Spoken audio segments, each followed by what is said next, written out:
Assalamualaikum warahmatullahi wabarakatuh. Saya Sayyidah Syahira binti Cik Man. Nombor matrik saya KID 210504-110. Mahal harganya si batu bacaan. Bacaan dibeli hijau warnanya. Salam pembuka saya ucapkan. Semoga semua dalam lindungannya.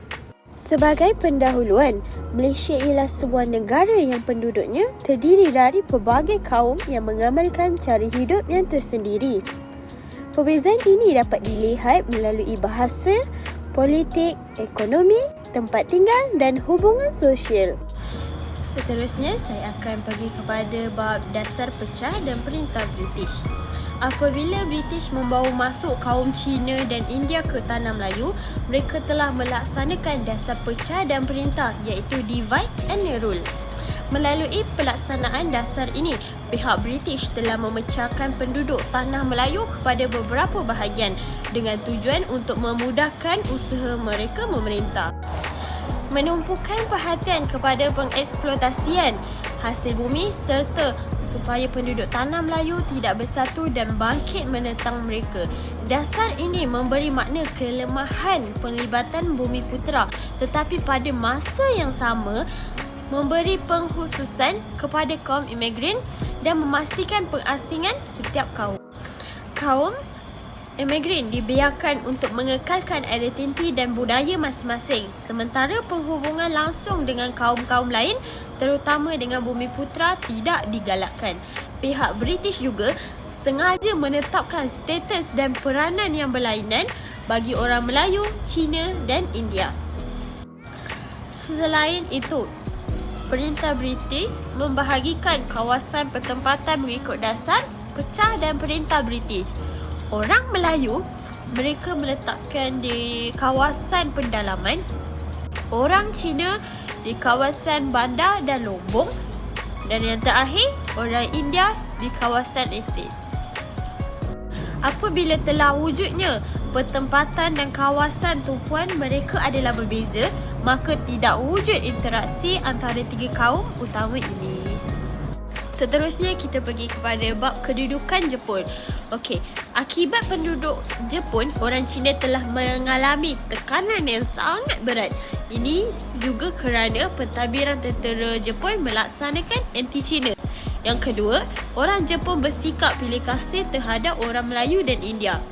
Mereka lebih baik dengan orang Melayu dan India tetapi tidak dengan Cina.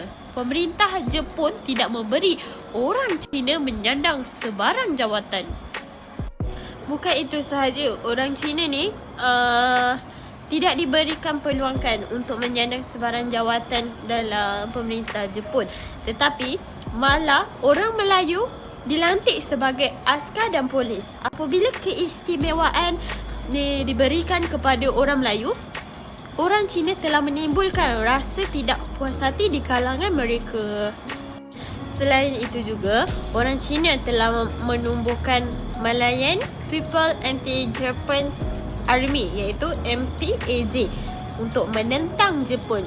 Tetapi keadaan bertambah buruk apabila tentera Jepun yang menyerang MPAJ kebanyakannya terdiri daripada orang Melayu dan telah menimbulkan persengketaan antara orang Melayu dengan orang Cina.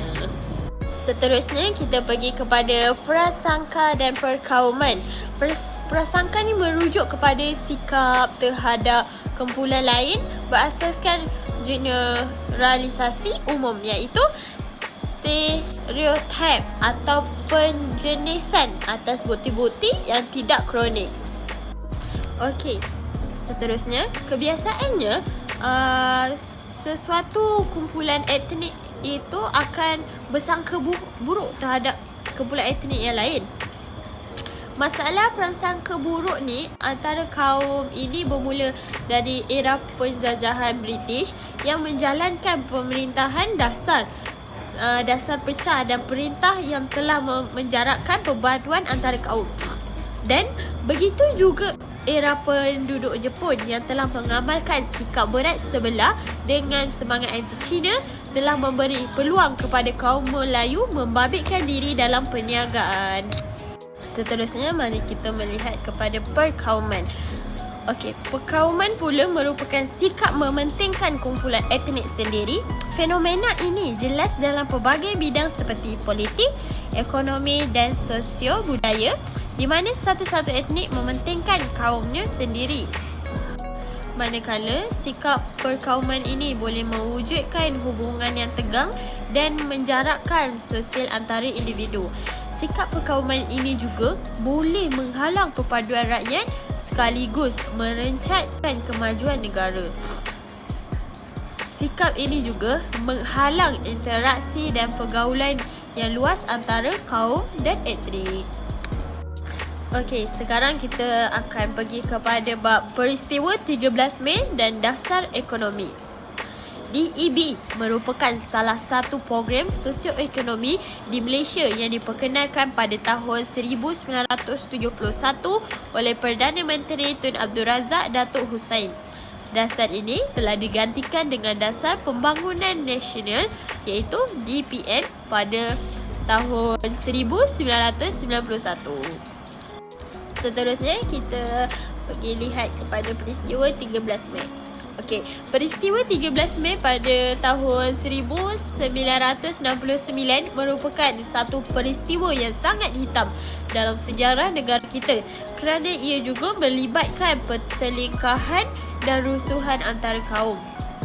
Okey, rusuhan kaum ini, kerajaan telah mengambil tindakan tegas bagi mengkaji semua matlamat, strategi dan program pembangunan negara. Okey, seterusnya mari saya tunjukkan video sebenar apa yang berlaku pada 13 Mei pada tahun 1969. Jom kita tengok video tu.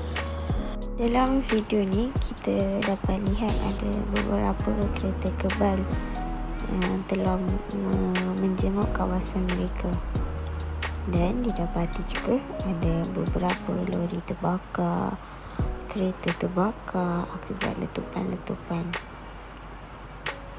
Dan didapati juga ada beberapa barang yang sangat bersepah. Dan kita dapat lihat ada beberapa tentera-tentera yang sedang berjaga di kawasan itu. Okey, kerajaan telah membentuk dasar ekonomi baru iaitu DEB yang menjadi satu rangka rancangan yang panjang untuk mencukupi tempoh selama 20 tahun iaitu daripada 1970 sehingga 1990. Hal ini juga kerana mereka melibatkan 4 rancangan 5 tahun Malaysia yang dimulakan dengan RM2 dan berakhir dengan RM5. Selain itu juga, matlamat surat DEB adalah untuk mencapai perpaduan negara dan integrasi nasional. Dan DEB telah digubah dalam konteks strategi serampang dua mata untuk mengurangkan dan akhirnya membasmi kemiskinan dengan meningkatkan pendapatan dan menambahkan peluang-peluang pekerjaan untuk semua rakyat Malaysia. Manakala penumbuhan DEB ni adalah untuk membetulkan ketidakseimbangan ekonomi supaya dapat mengurangkan dan seterusnya menghapuskan pengenalan kaum mengikut fungsi ekonomi. Seterusnya kita pergi kepada aspek kemiskinan menjadi salah satu tumpuan utama dalam DEB. Antara faktor utama kemiskinan di Malaysia, okey, kalau kita lihat yang pertama itu adalah saiz isi rumah yang terlalu besar. Yang kedua, bencana alam yang boleh menyebabkan penyakit dan kerosakan tanaman. Yang ketiga, kejatuhan harga barang ekspor akibat kemelesetan ekonomi dunia. Dan yang terakhir, kekurangan input yang dapat meningkatkan pengeluaran. Okey, seterusnya, pelbagai usaha telah dipraktikkan untuk membasmi kemiskinan di bawah DEB seperti mewujudkan peluang pekerjaan untuk semua golongan, menambahkan daya pengeluaran dan pendapatan, mengurangkan jurang perbezaan pendapatan antara kaum dan antara kawasan. Sekarang saya nak selitkan sikit tentang pencapaian DEB dalam usaha membasmi kemiskinan. Bagi mencapai matlamat membasmi kemiskinan, beberapa strategi telah digariskan. Contohnya antaranya lah pembasmian kemiskinan mengikut kawasan luar bandar dan kawasan bandar. Okey, pembasmian kemiskinan di luar bandar itu terdiri daripada pekebun kecil, penanam padi, pekerja estet, nelayan dan peternakan. Selepas pengenalan DEB, kadar kemiskinan pekebun kecil getah berkekurangan daripada 64.7% kepada 40%. Okey, manakala dalam bidang-bidang lain juga turut menunjukkan pengurangan. Seterusnya kita pergi kepada pembasmian kemiskinan di bandar. Okay, kaum miskin di bandar terdiri daripada mereka yang terlibat dalam sektor pelombongan, perbuatan, pembinaan, pengangkutan, perdagangan dan perkhidmatan. Selepas pengenalan DEB, kadar kemiskinan ini dapat ataupun berjaya dikurangkan. Teruskan pengenalan kaum mengikut fungsi ekonomi.